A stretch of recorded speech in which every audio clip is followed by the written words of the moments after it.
how to find your project URL and API key in Supabase. So if you want to find your project URL and API key in Supabase, then what you need to do is first, you need to make sure that you have a stable internet connection. After that, you need to search for Supabase.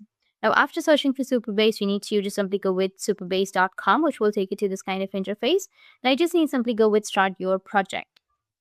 After that, we'll take it to the login interface. You need to just simply go and log into your account. You can also use your GitHub account to log into your Supabase. Once you've logged in, you'll get this kind of interface. Now, go and select your project. After selecting your project, you need to just simply go with settings, which will be on the left side. Go with the project settings option. From the project settings, you'll have all of these options right here. You'll find the API keys. You need to just wait for the project to load. And after it has been loaded, you need to just simply go with the project settings and you'll find your API keys and your project URL right here. You'll have the data API under the integrations, and then you will have the API keys right here. So that's how you can find your project URL and API key in Supabase. And if you have any questions, feel free to comment below. Thanks for watching.